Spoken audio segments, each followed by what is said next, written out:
everyone, Kevin here. Let's have a chat about whether or not there will be another stimulus check at all, and potentially what shape and form that could take. I'm gonna put some pieces of the puzzle together here so we can have a very simple overview and have, in my opinion, very real expectations of what's to come. By the way, some of us have been joking around in the comments lately about Rome and wondering, what does Rome have to do with this? Well, I pinned a comment about Rome, and I actually did this because I was doing a little bit of research and reading on history, which I know this sounds crazy, but I found out there's this Antonine plague that was around 165 AD that started in China, had a second wave, and contributed to the fall of Rome because Rome wasn't able to properly defend itself as it was dealing with an epidemic in its area. Isn't that crazy? Anyway, let's talk about today's epidemic, and certainly this is no shade on China. That's just a reference to history, okay? I don't want to take sides. All right, let's talk about this next round of stimulus. Here's the scoop, okay?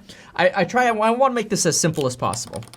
On one side, we have Democrats. Democrats generally prefer bigger government, more intervention, more regulation, more supervision. Nobody gets left behind, and because of this, you get things like recurring suggestions of recurring monthly stimulus checks. For example, the ideas of $2,000 per month of stimulus for the next 6 months and possibly for the next year, or different forms of universal basic income so that nobody gets left behind. These are typical big government ideals.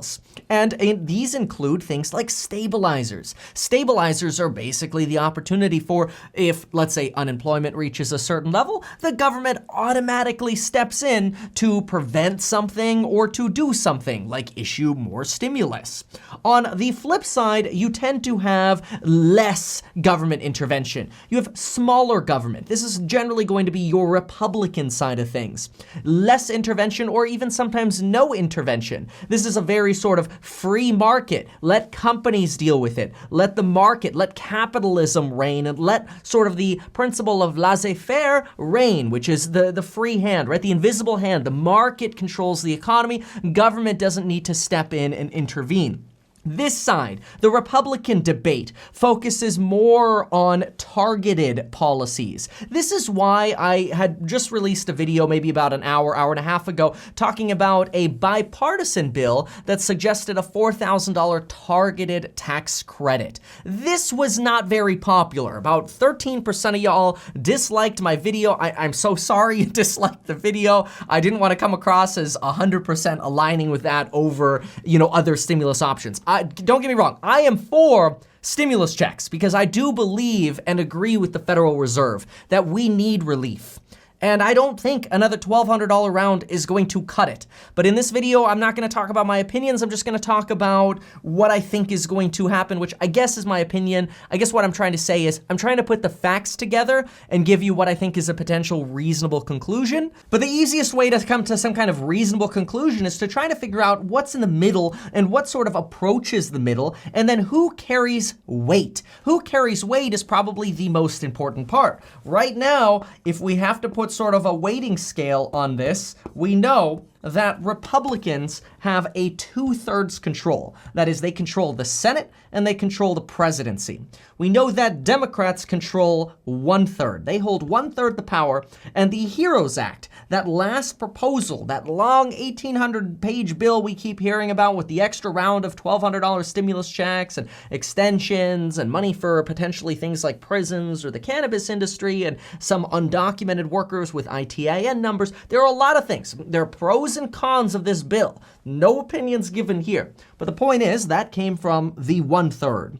And the 2/3 doesn't necessarily agree with 1,800 pages of more big government. This is obviously oversimplified. But what do we know that Republicans agree with? Well, by default, we know that Republicans are okay with what has been done in the past. Some funding for state and local governments, funding for the Paycheck Protection Program, also known as the Triple P, the SBA loan programs, the $1,200 stimulus check, which is in this proposal, has been approved before, and the pandemic unemployment assistance. And we've even had the leader of the Senate Banking Committee, a Republican, come out and suggest, you know what? This is probably what a future stimulus package will look like. Now, we didn't specifically hear anyone on the Republican side say that there definitely will be an extra $1,200 stimulus check, but we know that nobody is necessarily anti another round of $1,200 for stimulus. So if I had to make a bet right now, and I'm not a gambling person, those of you in my courses link below, coupon code down there by the way, you know I'm very, very conservative with my investments. But if I had to place a bet today, my expectation is the next round of stimulus will be a $1,200 stimulus check that would arrive sometime plus or minus around July 4th. I know that's not the $2,000 we want or the $2,000, honestly, a lot of us need. The individual workers of this country, the consumers of this country are facing uncertainty, fear, and a lack of, let's make it very simple, money. We need more money. It's very, very simple. And we need, in times like this, the government to step in. The problem with that is old school partisan divisions. That is the division between the left and the right. The aisle division, so to speak, because there's an aisle in the middle of Congress, right? And they sit on opposite sides. That division gets heated. Why? Well, specifically because we're coming up against a November election. And the more you depart from the ideals that align with your party, the less like a member of that party you look, and potentially the less funding you get from political organizations that specifically fund Democrats or specifically fund Republicans. It's very simple. The Republican side has a lot of seats at stake in the Senate to where they could lose control of the Senate this November election. The presidency is at stake. A lot of Democrats have their seats at stake. Potentially, the Republicans could completely control everything. That is, they could have 3/3 of power and the Democrats could have 0 power. And so this is why we're starting to see more and more of this bickering and playing against the other sides and towards their sides, because each side is trying to appeal to their donors, which on this side, you tend to have more donors potentially like the National Rifle Association, right? The NRA, larger businesses. Here, you generally have more donors for green initiatives or for nonprofits or for social services, for food stamps, for help for the people struggling to get ahead. Well, right now, when the entire country is somewhat struggling to get ahead, that is, most people need help, these values feel more valuable right now, but they're not politically going to help Republicans in the election. And with them having control, my opinion, to make this very clear, my opinion is that the odds of us seeing recurring stimulus payments next to 0. And I think that's exactly why Democrats did not even suggest that in their HEROES Act bill. That would not happen. It would have been an easy campaign to rally every Republican against the idea of universal basic income, which we already had a Democrat rally for universal basic income, Andrew Yang, the Yang Gang. Anyway, the $1,200, in my opinion, seems realistic. Pandemic unemployment assistance payments, it's such a mouthful. The PUA, the extra $600 boost, right? I would not be surprised if that gets extended with a big asterisk. So you know what, we'll leave it like half erased there. There we go. Okay, so half of that. State and local benefits with strings attached, we'll see liability protections because they have power. This is where we're going to see that sort of weighting lean to this side. I believe we're going to see that. We might see more targeted stimulus introduced by the Senate. This is why we saw that $4,000 stimulus check suggestion that potentially workers could spend $4,000 basically for free via a tax credit on things like educational expenses. We're seeing proposals like that pop up because of where they're coming from. Targeted stimulus ideas from the Senate. Now, that doesn't necessarily mean it's only that. And I think that's probably the mistake I made in my last video. In my last video, I suggested that this $4,000 stimulus proposal would be introduced today or tomorrow, and we have a press release on it, which is true.